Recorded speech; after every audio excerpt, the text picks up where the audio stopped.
안녕하세요 여러분, 도쿄뮤직입니다. 지난 며칠 동안은 실적 발표가 거의 다였는데요. 이제 실적 발표가 거의 다 끝나가고 있는 상태이고 다음 주를 시작으로 해서 또 GDP라던가 PCE와 같은 매우 중요한 지표들이 나오는 날인 만큼 매크로를 한번 체크해보고 가보도록 하겠습니다. 이러한 지표들 중에서 제가 중요시 여기는 지표들은 여기 GDP Price Index라던가 PCE의 수치와 Initial Jobless Report 그리고 ISM 관련 지표들 등인데요. 많은 선행 지표들을 제가 하나하나 체크해본 결과 인플레이션은 결국 다시 반등하는 쪽으로 잡혀가고 있고요. 그에 따라서 한때 80%가 넘었던 3월달의 금리 인하율은 이제 마이너스 2%로 금리 인하는 없다고 보시면 될 것 같고요. 5월달의 금리 인하율은 이렇게 마이너스 19%로 마찬가지로 5월달도 금리 인하는 없으며 기껏 해봤자 6월달에 금리 인하 가능성이 약 80% 정도이고 7월 30일 기준으로는 134%로 지금은 7월달이 유력한데 2월달 말에 나오는 GDP와 PC, ISM 관련 지표 결과에 따라서 얼마든지 더 뒤로 딜레이가 될 수 있고 지금 제가 바라보고 있는 선행 지표에 따라서 얼마든지 가능한 시나리오라고 봅니다. 많은 분들이 3월달에 금리 인하가 될 것이라고 예상을 했는데 금리 인하의 확률은 이제 2%가 되어버렸고요. 올해 안에 7번 금리 인하할 것이라는 전망이 잡혔었는데 전혀 다른 상황이 지금 전개되고 있는 것입니다. 그래서 그런지 모르겠지만 실적 발표를 한 워렌 버핏의 Berkshire Hathaway는 몇몇의 기업을 상으로 수익 실현을 하면서 기록적인 현금을 들고 있게 된 상태입니다. 주가가 올라갈 때 워렌 버핏은 오히려 대중들과는 반대로 수익 실현을 조금씩 하면서 앞으로의 상황에 대비를 하려고 하는 듯한 모습인데요. 우선 매크로 부분에 대해서 커버를 하고 조금 더 자세히 다뤄보고자 합니다. 우선 인플레이션에 있어서 제가 중요시 보는 지표는 여기 인플레이션 스왑 커브인데요. 이쪽에서 지금까지 기가 막히게 인플레이션을 잘 맞춰왔습니다. 하얀색 지표가 바로 2월달 인플레이션 지표이고요. 파란 색깔이 바로 3월달, 그리고 주황 색깔이 4월달 인플레이션 지표인데 보시면 하나같이 전부 다 인플레이션 전망이 이렇게 떨어지지 않고 올라가고 있음을 볼 수 있습니다. 특히나 4월달에 발표되는 3월달의 CPI는 이렇게 3.28%로 그 흐름을 연결시키면은 CPI의 흐름은 이렇게 상향적용이 되고 있습니다. 초록색은 바로 한 달 전인 1월 24일 기준으로 예측됐던 인플레이션 흐름인데요. 한 달이 지난 이 주황색 지표를 보시면은 모든 점에 있어서 전부 다 인플레이션이 이렇게 상향조정되기 시작했음을 볼 수 있습니다. 그리고 이번 2월 달에 나오는 PCE와 GDP, ISM 관련 인덱스 결과에 따라서 또 당연히 상향조정이 될 수 있는 것입니다. 우선 인플레이션 스왑 커브에 의하면은 보시는 것처럼 인플레이션은 계속 재점화가 될 것이라고 예측을 하고 있는 상태인데요. 그럼 그 근거를 알아봐야만 합니다. 첫 번째는 바로 에너지 가격입니다. 에너지 가격 중에서도 특히나 가솔린 가격이 많이 올랐는데요. 지난번 CPI가 발표가 되었을 때 참고로 말씀드리자면은 에너지 가격은 오히려 떨어졌었습니다. 지난번 CPI 결과를 기억하신다면 아시겠지만 Core CPI와 Super Core CPI, Headline CPI가 모두 다 반등을 했었는데 그때 당시 에너지 가격은 떨어진 것으로 보고가 되었습니다. 지난달에는 가솔린 가격이 오른 상태가 아니라서 CPI 상승에 특별히 기여를 하지는 않았지만 이제는 무려 4%가 올랐기 때문에 충분히 기여하고도 남을 수 있는 것입니다. 그리고 두 번째는 바로 shipping rate입니다. 여기 초록 색깔이 바로 shipping rate이고요. 핑크 색깔이 CPI year over year의 수치인데요. shipping rate는 굉장히 큰 폭으로 이렇게 반등을 했다는 것을 볼 수 있지만 아직 그 부분이 CPI에는 반영이 되지 않았다는 것을 볼 수 있습니다.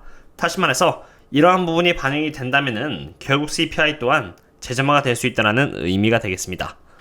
아까는 shipping rate를 보았지만 다른 지표들과 괴리감을 줄이기 위해서 없앴고요. 하얀색 지표인 여기 NFIB Small Business Prices와 주황색인 ISM Service PMI Index 그리고 파란색인 ISM Manufacturing Index 또한 넣어 보았는데요. 보시면은 이러한 지표들도 하나같이 전부 다 이렇게 이렇게 반등을 하기 시작했습니다. 과거 때 이러한 지표들과 CPI의 상관관계를 잘 보시면은 이러한 지표들이 이렇게 반등을 하면은 CPI 또한 이렇게 가파르게 올랐고요. 반대로 하락하면은 CPI 또한 이렇게 하락을 했습니다. 그렇기 때문에 이러한 지표들이 이렇게 상승세를 조금씩 보이기 시작한다는 것은 2022년대처럼 CPI가 다시 반등을 할 수 있다는 의미이고 이렇게 되면은 과연 연준이 금리 인하를 할 수 있을까라는 생각이 듭니다. 저는 이처럼 매일 거시경제에 대한 부분과 원유 펀더멘탈 그리고 저평가를 받고 있는 우량주를 분석해서 저희 멤버십 분들께 따로 공유를 드리고 있는데요. 최근 들어서 네이버 측에서 네프콘 2주년 기념으로 50% 할인 행사를 하고 있기 때문에 구독자분들께는 더 저렴한 가격으로 분석을 공유해드릴 수 있게 되었습니다. 이 쿠폰은 29일까지인지라 4일 뒤에는 사라진다고 보시면 되고요. 특히 저는 저평가이면서도 펀더멘탈이 좋은 우량주이고 실적이 턴어라운드 되고 있으며 여기 보시는 것처럼 CEO와 CFO가 내부자 매수가 확인되었다는 정보도 공유드리면서 투자에 도움이 될 수 있도록 근거들을 계속 업데이트해드리고 있습니다. 이러한 정보들은 제가 연 4천만원이라는 증권사에서 사용하는 블룸버그 터미널에 대한 비용을 계속 지불해서 분석드리는 자료이니 퀄리티 측면에서는 가격 대비 나쁠 게 전혀 없다라고 보고 있고요. 물론 이곳 네프코뿐만이 아니라 유튜브 멤버십 텔레그램에서도 동일하게 분석을 공유드리고 있는 상태입니다. 그러므로 이번 기회에 50% 할인 쿠폰을 다운받아서 사용해보시면 좋을 것 같습니다. 방금까지는 거시경제에 대한 부분을 통해서 이제 곧 머지않아 인플레이션이 지점화될 가능성에 대해서 분석을 해봤는데요. 그래서 그런지 모르겠지만 버크셔는 현금을 최대한 늘리면서 앞으로의 상황에 또 대비하고 있는 상태입니다. 그럼 버크셔의 포트폴리오를 한번 체크해 보겠는데요. 버크셔의 포트폴리오는 이렇게 그림과 같습니다. 애플부터 스톤코까지 여러 개의 기업들이 있는데 빨간색은 포지션을 조금 줄였다는 의미고 파란색은 포지션을 늘렸다는 부분으로 눈에 띄는 부분은 애플에서의 포지션이 여기서 이렇게 1000만 주 정도 줄었다는 것을 볼 수 있습니다. 그리고 반대로 정유주인 쉐브론과 옥시덴탈에서의 비중은 오히려 이렇게 늘었다는 것 또한 볼 수 있었는데요. 여기 이 대목에서 중요한 것은 워렌 버핏이 애플을 줄였다라고 해도 여전히 포트폴리오가 50%가 애플이므로 앞으로 시장에 대해서 불리시한 뷰를 갖고 있다가 아닙니다. 이것은 워렌 버핏의 버크샤이어 해스웨이가 애플의 지분을 언제부터 본격적으로 늘렸는지를 보여주는 역사적 지표인데요. 이것을 보시면은 워렌 버핏이 2014년을 시작으로 해서 본격적으로 2015년, 2016년 때 굉장히 공격적으로 애플의 지분을 늘리기 시작했음을 볼 수가 있고요. 오히려 이제는 줄여가고 있음을 볼 수가 있는 그런 상태입니다. 그리고 평단가는 말도 안 되게 나왔습니다. 보시면 17부터 시작해서 16불도 보이고요. 그 다음에 22불도 있고 정말 많이 샀던 해인 2016년 때를 보시면은 22불, 26불, 30불 등도 보입니다. 그리고 좀 더 나아가서 2017년과 2018년의 흐름을 보시면은 34불, 40불, 이렇게 42불도 보입니다. 이런 것처럼 워렌 버핏이 보유하고 있는 애플 평단가는 굉장히 낮으며 워렌 버핏이 최근 애플을 구매한 게 아니라 대부분의 지분들은 아주 옛날부터 보유를 하면서 홀딩하고 있었던 것 뿐입니다. 이렇게 낮은 평단가로 애플을 보유하고 있는데 마켓 타이밍을 맞출 수 없다고 말씀하시는 워렌 버핏 입장에서는 펀더멘탈이 훌륭한 애플을 전부 다 팔 필요는 전혀 없는 것입니다. 그리고 만약 워렌 버핏이 최근 들어서 애플의 지분을 공격적으로 늘렸다면은 애플의 주가가 펀더멘탈 대비해서 저렴하다는 의미로 해석이 될 수 있겠지만 워렌 버핏이 매도를 1000만 주 정도 매도를 한 것이라면은 어찌됐든 기업이 어느 정도는 고평가이며 그게 좋은 의미로 해석될 수는 없는 것입니다. 그리고 반대로 원유 쪽에다가 지분을 늘렸는데 쉐브론과 옥시덴탈의 지분을 합쳐도 10%가 안 되긴 합니다만 원유주는 워낙 저평가라서 워렌 버핏의 포트폴리오에 있어서 쉐브론과 옥시덴탈의 지분을 각각 10% 이상씩 늘려서 총 20% 늘리면은 워렌 버핏은 두 개의 기업을 통째로 사버리는 것과 마찬가지가 되어버리므로 포트폴리오의 퍼센테이지를 기준으로 보면 안 되고 각 기업에서 버크셔가 차지하고 있는 비중이 어느 정도인지를 기준으로 보시는 것이 맞겠습니다.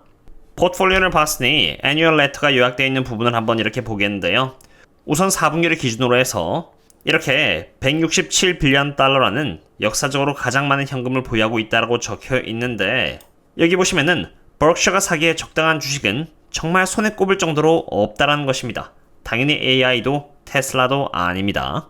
그나마 버크셔가 산 주식은 여기 엘리게니와 그 다음에 저희들이 잘 알고 있는 옥시덴탈이라는 원유주로 이러한 두 개의 기업들은 영원히 보유해도 괜찮은 기업이라고 평가를 한 종목입니다. 저는 개인적으로 원유 섹터를 제법 오랜 기간에 걸쳐서 분석을 했고 투자를 했으며 저 또한 좋은 배당금을 지금까지 계속 받으면서 오랜 기간에 걸쳐서 들고 있는데 좋은 평가를 해주셔서 감사할 따름입니다. 그 다음은 자사주 매입에 대한 부분입니다. 4분기에 2.2빌리언 달러를 자사주 매입으로 사용하면서 1년 동안 9.2빌리언 달러를 사용했다는 부분인데요. 그런데 이 부분보다 좀 더 눈에 띄는 부분은 바로 여기 이 부분입니다.